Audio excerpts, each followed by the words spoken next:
जय हिंद दोस्तों, आपके अपने यूट्यूब चैनल में स्वागत है। और इससे पहले हम कई सारा पार्ट इसका करा चुके हैं। आज है उत्सर्जन चैप्टर का ऑब्जेक्टिव हम सब देखेंगे।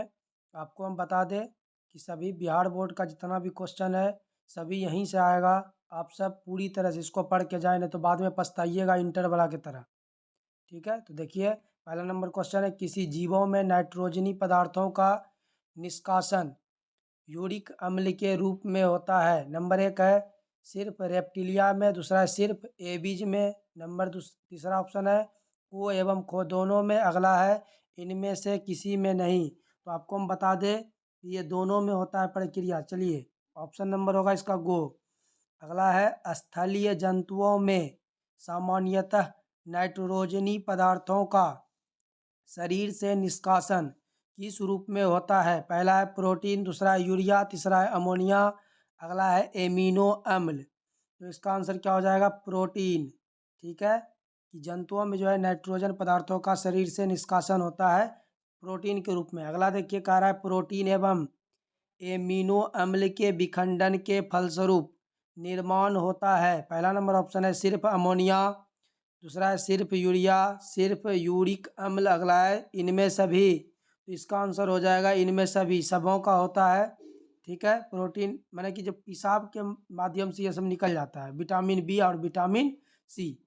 चलिए आगे देखिए, कह रहा है सामान्यतः उत्सर्जन एवं जल संतुलन की क्रियाएं संपादित होता है। नंबर एक है अलग अलग, दूसरा है साथ साथ, अगला है कभी साथ कभी अलग, अगला है इनमें से कोई नहीं।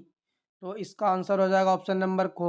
आगे चलते हैं, अगला बोल रहा है कि उत्सर्जी पदार्थ का शरीर से निष्कासन क्यों आवश्यक है। पहला है क्योंकि ये विषाक्त होते हैं, अगला है क्योंकि ये शरीर के लिए हानिकारक होते हैं, अगला है क्योंकि ये अनावश्यक होते हैं, अगला है इनमें से बोला इनमें सभी सही है। तो इसका आंसर क्या है? उत्सर्जन में ये सभी चीज़ होता है, इसीलिए ये सभी सही है। अगला है कि निम्नलिखित में कौन एमिनो अम्ल के विखंडन से बनता है। पहला है CO2, अगला है CO, अगला है NH3, अगला बोल रहा है इनमें इसमें खो और गो, अर्थात कह रहा है कि दोनों। तो इसमें क्या हो जाएगा आंसर? इसका आंसर हो जाएगा ऑप्शन नंबर गो। आपको एमीन अगर पढ़े होंगे तो आपको पता होगा कि NH होता है इसका सूत्र, NH होता है, NH2 होता है, NH3 भी होता है। चलते हैं आगे। देखिए बोल रहा है कि अगर किसी कारण से किसी मनुष्य का एक वृक्क कार्य करना बंद कर दे तो उसका परिणाम क्या होगा। पहला उत्सर्जन बंद हो जाएगा, अगला दूसरे वृक्क से उत्सर्जन होगा, अगला है मनुष्य की तुरंत मृत्यु हो जाएगी, इनमें से कोई नहीं। तो आपको पता होगा कि किडनी एगो फेल हो जाने से मरता लोग नहीं, तो क्या होता है दूसरी वृक्क से उत्सर्जन होगा। ऑप्शन नंबर क्या हो जाएगा? खो। अगला देखिए, कह रहा है वृक्क किस जैव प्रक्रम का हिस्सा है। तो कह रहा है 8वां नंबर क्वेश्चन, वृक्क किस जैव प्रक्रम का हिस्सा है।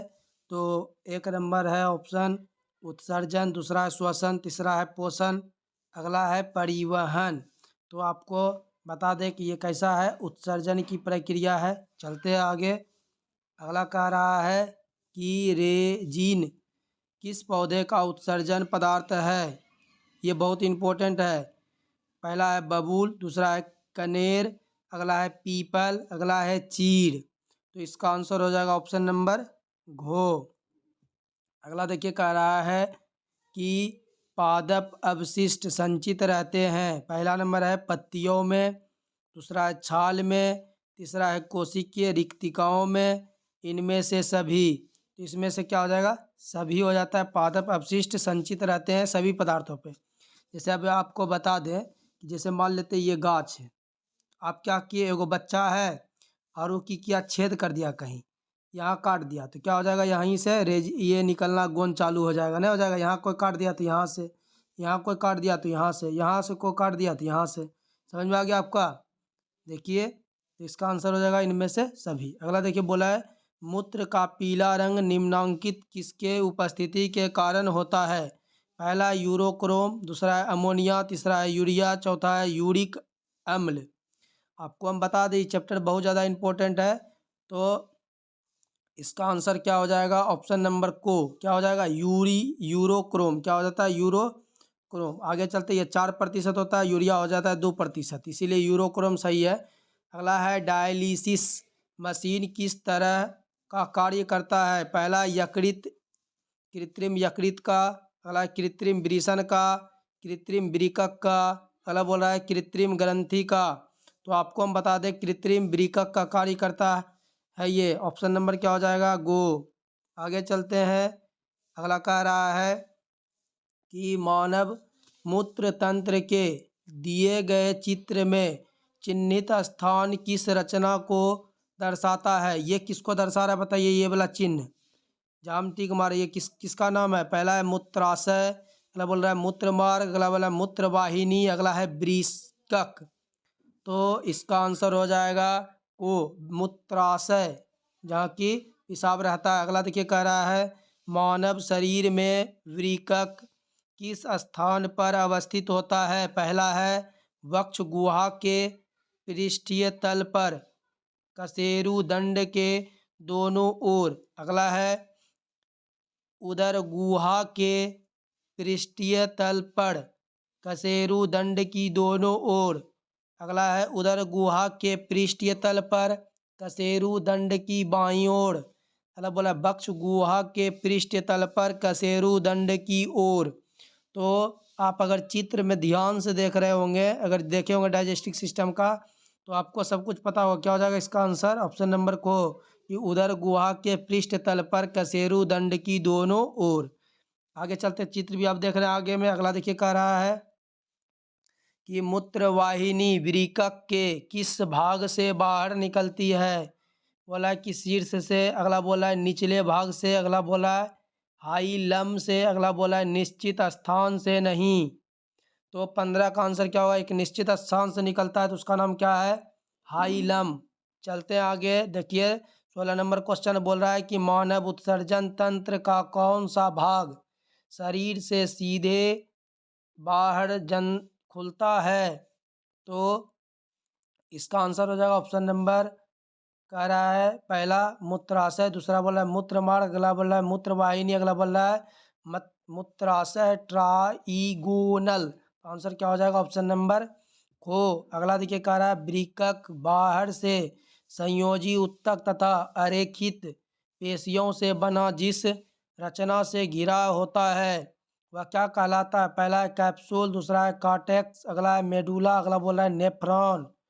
तो 17 का आंसर हो जाएगा ऑप्शन नंबर को कैप्सूल। अगला देखिए बोला प्रत्येक मानव वृकक में नेफ्रॉन की संख्या कितनी होती है। पहला है लगभग 10, अगला लगभग 100, लगभग 10,000, अगला बोला लगभग इकाई दहाई सैकड़ा हज़ार 10,000 लाख 10 लाख। तो क्या हो जाएगा इसका आंसर 18 का घो 10 लाख लगभग। अगला बोला है, अगला क्वेश्चन आपको बोल रहा है, क्या बोल रहा है तो देखिए कह रहा है कि प्रत्येक नेफ्रॉन में स्थित एक प्याले जैसा रचना है। पहला नंबर को ऑप्शन यहाँ है, देखिए कह रहा है कि बोमैन संपुट का, दूसरा है ग्लोमेरुलस का, अगला बोल रहा है अधिरोही चाप, अगला बोला है संग्राहक नलिका का। तो इसका आंसर हो जाएगा ऑप्शन नंबर को, क्या हो जाएगा ऑप्शन नंबर को, क्या हो जाएगा बोमैन संपुट का। चलिए आगे चलते हैं, अगला है क्वेश्चन कह रहा है इनमें कौन साधारणतः मानव मूत्र में उपस्थित नहीं होते हैं। तो आपको पता होगा जल हो रहता है, यूरिया भी रहता है, सोडियम क्लोराइड भी रहता है, लेकिन ये बोला है सोडियम नाइट्रेट ये नहीं रहता है। चलिए आगे चलते हैं, अगला बोल रहा है आपके पास क्वेश्चन कि मानव मूत्र में साधारणतः यूरिया की प्रतिशत मात्रा कितनी होती है। बोला है लगभग 96%, अगला बोला 2%, अगला बोला 4%, अगला बोल रहा है 60%। अभी हम तुरंत आपको बताते हैं यूरोक्रोम 4%, यूरिया होता है 2%। तो आगे देखते हैं, अगला क्वेश्चन बोला है मशीन द्वारा रक्त के शुद्धिकरण की प्रक्रिया क्या कहलाती है। आपको पता होगा हीमोडायलिसिस इसको कहते हैं। तो इसका आंसर हम डायरेक्ट कर रहे हैं, क्या हो जाएगा हीमोडायलिसिस। ठीक है, अगला देखिए कह रहा है कि पौधों में गैसों CO2 एवं O2 का निष्कासन कहाँ से होता है। बोला रंध्रों से, वातरंध्रों से, को और खो दोनों से, इनमें से कोई नहीं। तो हम आपको बताना चाहते हैं कि पौधों में रंध्रों और वातरंध्रों दोनों से होता है। देखिए ये हो गया पौधा, पौधा का मतलब टहनी, टहनी में भी छेद होता है छोटा छोटा, तो यही हो गया वातरंध्र। अब पत्ता ये हो गया आपका, ये आपका पत्ता हो गया, तो पत्ता में भी यहाँ यहाँ कहीं कहीं रहता है, इसको क्या कहते हैं रंध्र, इसको क्या कहते हैं वातरंध्र। तो दोनों से ऑक्सीजन CO2 जाता है और और यहाँ से क्या निकलता है ऑक्सीजन, ऐसे करके निकल जाता है। ये O2 निकल गया, O निकल गया, CO2 प्रवेश किया, तो यहाँ भी CO2 प्रवेश किया, याद रखिएगा अच्छा से। इसका आंसर क्या हो जाएगा ऑप्शन नंबर गो। आगे चलते हैं, अगला बोल रहा है पौधे में गैसों के निष्कासन के लिए किस प्रक्रिया का उपयोग होता है। बहुत इंपॉर्टेंट है। पहला है परासरण, दूसरा है विसरण, तीसरा है वाष्पोत्सर्जन, चौथा है परिवहन। तो इसका आंसर हो जाएगा ऑप्शन नंबर खो, क्या हो जाएगा विसरण। अगला बोल रहा है रेजिन एवं गोंद कहाँ संचित रहता है। पहला है फ्लोएम में, अगला बोला है कॉर्टेक्स में, अगला है छाल में, अगला है पुराने जाइलम में। तो इसका आंसर हो जाएगा पुराने जाइलम में, ऑप्शन नंबर घो। अगला देखिए कह रहा है पौधे में पाया जाने वाला गाढ़ा एवं दुधिया उत्सर्जित तरल पदार्थ को क्या कहते हैं। बोला लैटेक्स, रेजिन, गोंद या टैनिन। तो 26 का आंसर हो जाएगा ऑप्शन नंबर को लैटेक्स। अगर बोला लैटेक्स सामान्यतः कहाँ पाया जाता है। पहला है पीला पपीता में, अगला बोल रहा है कि बरगद में, अगला बोला है पीला कनेर में, माने कि कनेल के फूल में, अगला बोला इनमें सभी। तो इसका आंसर क्या हो जाएगा इनमें